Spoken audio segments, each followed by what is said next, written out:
കർത്താവ് നിങ്ങളോടുകൂടെ അങ്ങേ ആത്മാവോടുകൂടെ. വിശുദ്ധ മത്തായി അറിയിച്ച പരിശുദ്ധ സുവിശേഷത്തിൽ നിന്ന് കർത്താവേ, അങ്ങേക്ക് മഹത്വം. അധ്യായം 1 മുതലുള്ള തിരുവചന ഭാഗം. അബ്രാഹത്തിൻ്റെ പുത്രനായ ദാവീദിൻ്റെ പുത്രൻ യേശുക്രിസ്തുവിൻ്റെ വംശാവലി ഗ്രന്ഥം. അബ്രാഹം ഇസഹാക്കിൻ്റെ പിതാവായിരുന്നു. ഇസഹാക്ക് യാക്കോബിൻ്റെയും, യാക്കോബ് യൂദായുടെയും സഹോദരന്മാരുടെയും പിതാവായിരുന്നു. താമാറിൽ നിന്ന് ജനിച്ച ഫെരേസിൻ്റെയും സേറായുടെയും പിതാവായിരുന്നു യൂദ. ഫെരേസ് ഹെസ്രോണിൻ്റെയും, ഹെസ്രോൺ ആരാമിൻ്റെയും പിതാവായിരുന്നു. ആരാം അബിനാദാമിൻ്റെയും, അബിനാദ് നക്ഷോൻ്റെയും, നക്ഷോൻ സൽമോൻ്റെയും പിതാവായിരുന്നു. സൽമോൻ റാഹാബിൽ നിന്ന് ജനിച്ച ബോവാസിൻ്റെയും, ബോവാസ് റൂത്തിൽ നിന്ന് ജനിച്ച ഓബദിൻ്റെയും, ഓബദ് ജസ്സയുടെയും, ജസ്സെ ദാവീദ് രാജാവിൻ്റെയും പിതാവായിരുന്നു.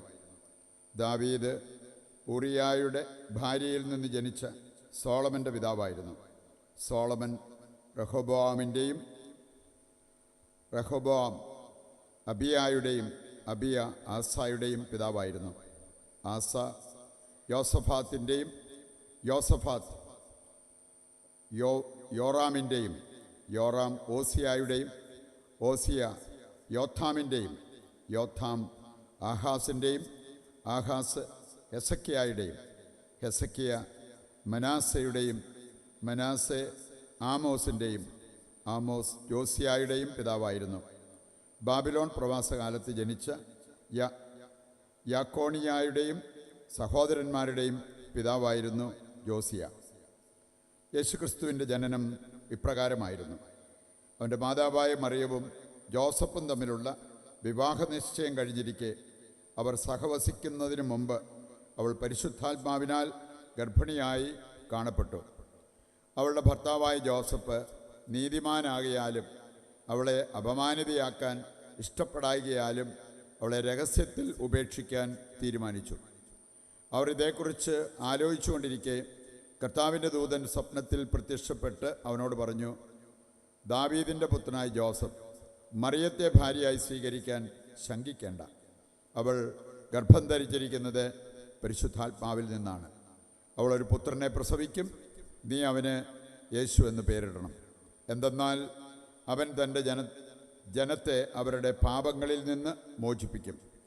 കന്യക ഗർഭം ധരിച്ച് ഒരു പുത്രനെ പ്രസവിക്കും. ദൈവം നമ്മോടുകൂടെ എന്നർത്ഥമുള്ള എമ്മാനുവേൽ എന്നവൻ വിളിക്കപ്പെടും എന്ന് കർത്താവ് പ്രവാചകൻ മുഖേന അരുൾ ചെയ്തത് പൂർത്തിയാകാൻ വേണ്ടിയാണ് ഇതെല്ലാം സംഭവിച്ചത്. കർത്താവിൻ്റെ സുവിശേഷം. ക്രിസ്തുവേ, അങ്ങേക്ക് സ്തുതി.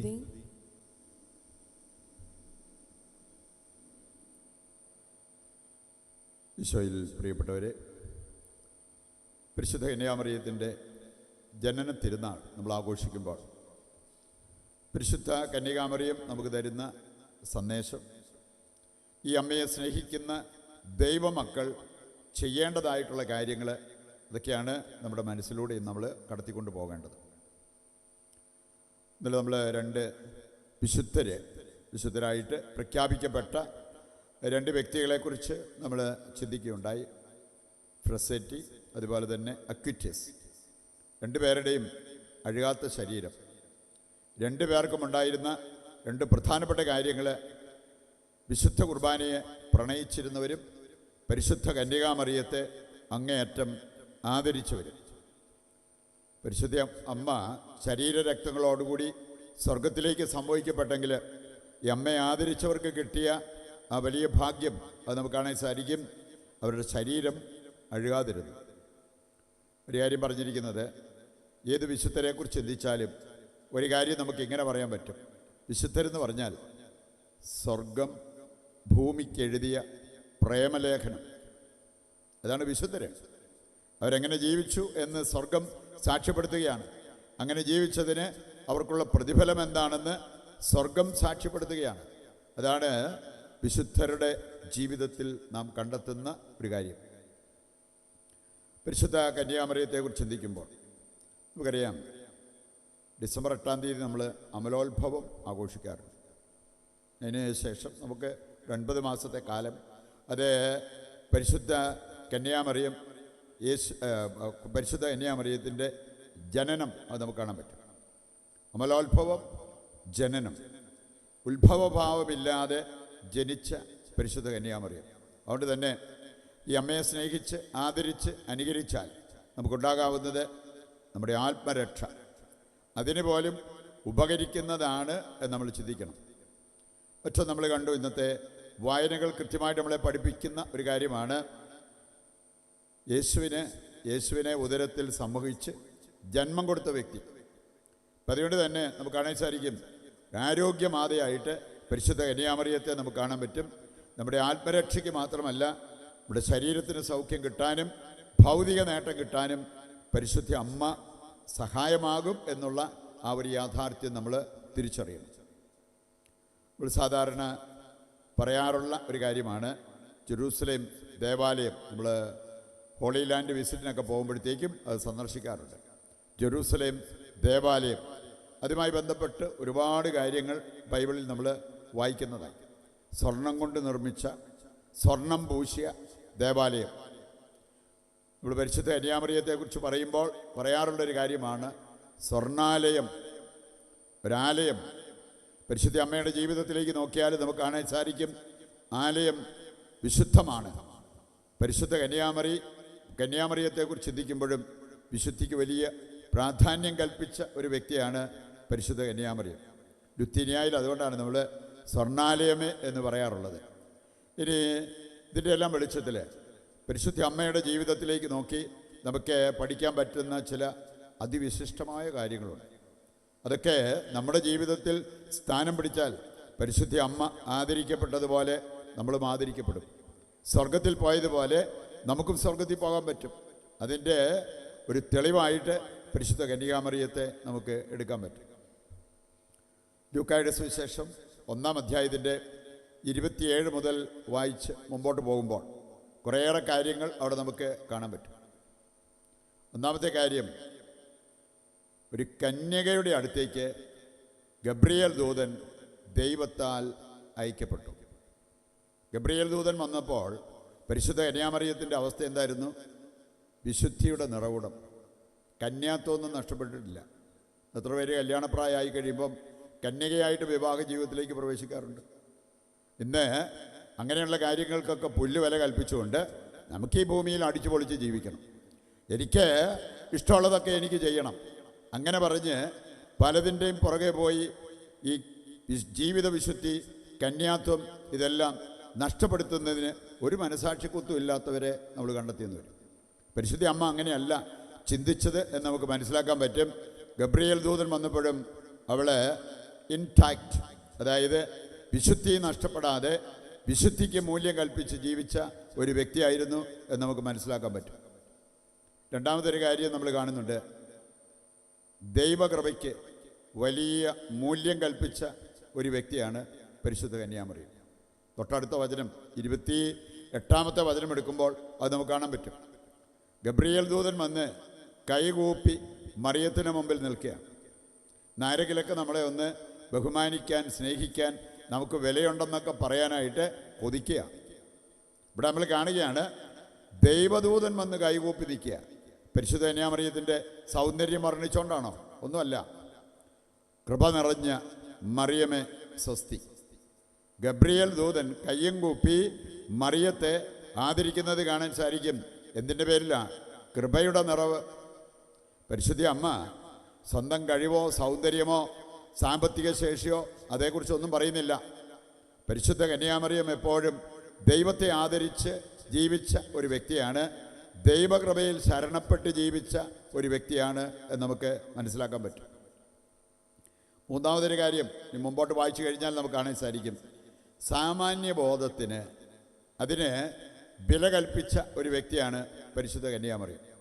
ചുമ്മാ എന്തും കണ്ണടച്ച് അങ്ങോട്ട് ഏറ്റെടുത്തേക്കാം, മിണ്ടാതിരുന്നേക്കാം, അങ്ങനെയൊന്നും ചിന്തിച്ചില്ല. പരിശുദ്ധ കന്യാമറിയം ചോദിക്കുന്ന ഒരു ചോദ്യം നമുക്ക് കാണാൻ സാധിക്കും, ഇതെങ്ങനെ സംഭവിക്കും? ന്യായമായൊരു ചോദ്യം, ഇതെങ്ങനെ സംഭവിക്കും? അവൾക്കൊരു സംശയം ഉണ്ടായിരുന്നു. ആ സംശയം അത് ദൂരീകരിക്കുന്നത് നമുക്ക് കാണാൻ സാധിക്കും പരിശുദ്ധ കന്യാമറിയം. ഒത്തിരി പേരുടെ ജീവിതത്തിൽ വരുന്ന ഒരു വലിയ ഒരു പ്രശ്നം എന്ന് പറയുന്നത് ആരോ എന്തോ പറഞ്ഞു കേട്ടു, ഉടനെ അത് സത്യമാണെന്ന് അങ്ങോട്ട് മനസ്സിൽ സ്ഥാപിച്ചു. എന്നിട്ട് പിന്നെ അവരെ കണ്ണിന് കണ്ടുകൂടാ, അവരോട് മനസ്സിൽ അകൽച്ച, ഇതെല്ലാം വെച്ച് നടക്കുന്നവർ. എന്നെങ്കിലും അവരോട് ശരിക്കും നിങ്ങളിങ്ങനെ പറഞ്ഞതാണോ എന്നുള്ള കാര്യം ഒന്ന് ചോദിക്കാൻ പോലും അവർക്ക് മനസ്സ് വന്നിട്ടില്ല. ന്യായമായ കാര്യങ്ങൾ, ന്യായമായ ചോദ്യങ്ങൾ ദൈവത്തിൻ്റെ പക്കലേക്ക് ഉയർത്തുന്നതിലും തെറ്റൊന്നുമില്ല. ദൈവം അതിൽ വേദനയൊന്നും അനുഭവിക്കത്തില്ല. കർത്താവിന് സന്തോഷമേ ഉള്ളൂ. അതുകൊണ്ട് അങ്ങനെ സാമാന്യ ബോധമുള്ള ദൈവമക്കളായി മാറണം. നമുക്ക് ഈ ആത്മീയത അത് ചിലപ്പോൾ ചിലരെ സാമാന്യ ബോധമില്ലാത്ത വ്യക്തികളെ പോലെ ജീവിക്കാനായിട്ട് പ്രേരിപ്പിക്കുന്ന ഒരവസ്ഥ, അത് ശരിയായ ആത്മീയതയല്ല. ശരിയായ ആത്മീയതയുള്ളവർക്ക് സാമാന്യ ബോധം. ഒരു കാര്യം പറഞ്ഞിരിക്കുന്നത്, to be divine is to be genuinely human. നല്ല ഒരു മനുഷ്യനായിട്ട് ജീവിക്കുന്ന ഒരവസ്ഥയിലൂടെയാണ് നമുക്ക് ദൈവ മനുഷ്യരായിട്ട് മാറാൻ പറ്റുന്നത് എന്ന യാഥാർത്ഥ്യം നമ്മൾ തിരിച്ചറിയും. തുടർന്ന് മുമ്പോട്ട് പോകുമ്പോൾ അവിടെ നമ്മൾ കാണുന്നുണ്ട്, ദൈവം പറഞ്ഞ കാര്യം വിശ്വസിച്ച ഒരു വ്യക്തിയാണ്, വിശ്വസിച്ചതിലൂടെ ഭാഗ്യവതിയായ ഒരു വ്യക്തിയാണ് പരിശുദ്ധ കന്യാമറിയം. അത് പരിശുദ്ധ കന്യാമറിയത്തെക്കുറിച്ച് പ്രത്യേകം പറയപ്പെട്ടിരിക്കുന്ന ഒരു കാര്യമാണ്, ഈ പറയപ്പെട്ട കാര്യങ്ങളെല്ലാം വിശ്വസിച്ച നീ ഭാഗ്യവതി. നമ്മുടെയൊക്കെ വിശ്വാസം എവിടെ എത്തിയിട്ടുണ്ട്? വചനമാണോ നമുക്ക് വിശ്വാസം? വല്ലവരും പറയുന്നതാണോ? ഇന്ന് ദൈവവചനം പറയുന്ന കാര്യങ്ങളൊക്കെ വിട്ടിട്ട് പോലും ആരോ എന്തോ പറഞ്ഞ് കേട്ടതനുസരിച്ച് ഇനി ആരെങ്കിലും പറയുകയാണ്, എന്തോ നിങ്ങൾക്കെതിരെ ആരാണ്ട് എന്തോ ചെയ്തിട്ടുണ്ടോ കേട്ടോ. എല്ലാ ദിവസവും തന്നെ നമുക്ക് കേൾക്കാൻ പറ്റുന്നൊരു കാര്യമാണ് ഓരോരുത്തരുടെയും സംശയം. ഇങ്ങനെ ഒരു കാര്യം ഞാൻ അവിടെ ചെന്നപ്പോൾ കേട്ടു, ഇവിടെ ചെന്നപ്പോൾ കേട്ടു, അത് കഴിഞ്ഞപ്പോൾ അതിൽ പിന്നെ അവർക്ക് അസ്വസ്ഥത. എൻ്റെ പ്രിയപ്പെട്ടവർ, വചനം പറയുന്നത് എന്താ? ഇസ്രായേലിന് മന്ത്രവാദമോ യാക്കോബിന് ക്ഷുദ്രവിദ്യയോ ഏൽക്കില്ല. ആരിങ്ങനെയുള്ള കാര്യങ്ങൾ എന്തും ചെയ്ത് നിങ്ങളുടെ പറമ്പിൽ കൊണ്ടിടുവോ, എന്ത് വേണേലും അവർ ചെയ്യട്ടെ, നിങ്ങൾ ഇസ്രായേലാണോ? ഇതൊന്നും ഏക്കിയാലെന്നാണ് കർത്താവ് പറഞ്ഞിരിക്കുന്നത്. പക്ഷെ അതിനേക്കാളൊക്കെ മനുഷ്യർ പറയുന്ന കാര്യം കേട്ട് അതിൻ്റെ പ്രതിവിധിയെല്ലാം ചെയ്യാൻ വേണ്ടി ഓടി നടക്കുന്ന വ്യക്തികളെ നമ്മൾ കണ്ടെത്തിയെന്ന് വരും. മറ്റൊരു കാര്യം നമ്മൾ കാണുന്നുണ്ട്, ശുശ്രൂഷയ്ക്ക് വലിയ വില കൽപ്പിച്ചൊരു വ്യക്തിയാണ് പരിശുദ്ധ കന്യാമറിയം. അവള് ഗർഭിണിയായതിനു ശേഷം ഇന്ന് ഉണ്ടായത് പോകാതിരിക്കാൻ വേണ്ടിയുള്ള അതീവ ശ്രദ്ധ കാണിക്കുന്നവരെ കാണാൻ പറ്റും. പരിശുദ്ധ കന്യാമറിയം തിടുക്കത്തിൽ യാത്ര ചെയ്തു പോകുന്ന കാണാൻ പറ്റും. എലീശാ പുണ്യവതിയെ ശുശ്രൂഷിക്കാൻ 3 മാസക്കാലം അവിടെ നിന്ന് ശുശ്രൂഷ ചെയ്തു. നമ്മൾ മരിക്കുന്നതിന് മുമ്പ് ഒരു 3 മാസക്കാലമെങ്കിലും ശുശ്രൂഷ ചെയ്തവരെന്ന് പറയേണ്ടതല്ലേ? ഇനി അതുപോലും ചെയ്യാതെ കണ്ട് കിട്ടിയ അവസരങ്ങളിലൊന്നും ശുശ്രൂഷ ചെയ്യാതെ പോയവരെങ്കിൽ നമുക്കെങ്ങനെ ക്രിസ്തീയതയുണ്ടെന്ന് പറയാൻ പറ്റും? പരിശുദ്ധ കന്യാമറിയത്തിൽ നമ്മൾ കാണുന്ന മറ്റൊരു പ്രധാനപ്പെട്ട കാര്യം ലൂക്കാ 2-ാം അധ്യായം. ഇതുവരെ കേട്ടതെല്ലാം 1-ാം അധ്യായത്തിൽ നമ്മൾ വായിക്കുന്ന കാര്യങ്ങളാണ്. 2:19 വായിച്ചാൽ ധ്യാനാത്മകതയ്ക്ക് പ്രാധാന്യം കൽപ്പിച്ചൊരു വ്യക്തിയാണ് പരിശുദ്ധ കന്യാമറിയം. അവൾ കേട്ട കാര്യങ്ങൾ ഇരുന്ന് ഗാഠമായി ചിന്തിച്ചു, അതെല്ലാം ഹൃദയത്തിൽ സൂക്ഷിച്ചു. നമ്മൾ കേട്ട കാര്യങ്ങളൊക്കെ വേണേൽ പള്ളിയിൽ നിന്ന് ഇറങ്ങി കഴിഞ്ഞപ്പോഴേ അതെല്ലാം പോയി. നമുക്ക് ഒന്നിരുന്ന് പ്രാർത്ഥിക്കാൻ, നിശബ്ദരാകാൻ നമുക്ക് വലിയ പാടാണ്. അങ്ങനെയല്ല പരിശുദ്ധ കന്യാമറിയം ജീവിച്ചത് എന്ന് നമുക്ക് മനസ്സിലാക്കാൻ പറ്റും. ഇതിലെന്തെങ്കിലുമൊക്കെ നല്ല കാര്യങ്ങൾ നമ്മുടെ ജീവിതത്തിലേക്ക് ഒപ്പിയെടുക്കാൻ നമുക്ക് സാധിച്ചാൽ പരിശുദ്ധ അമ്മയെ സ്നേഹിക്കുന്നവരും അമ്മയെ ആദരിക്കുന്നവരുമായി നമുക്ക് മാറാൻ പറ്റും. അങ്ങനെയുള്ളവർക്ക് പരിശുദ്ധ കന്യാമറിയത്തിന് ലഭിച്ചതുപോലുള്ള വലിയ സമ്മാനങ്ങൾ സ്വർഗത്തിലുണ്ടാകും എന്നുള്ള ആ ഒരു ബോധ്യത്തോടെ ജീവിക്കുവാൻ വേണ്ട കൃപയ്ക്കും അനുഗ്രഹത്തിനുമായിട്ട് ഈ ബലിയിൽ ദൈവത്തോട് നമുക്ക് പ്രത്യേകം പ്രാർത്ഥിക്കുകയും ചെയ്യാം.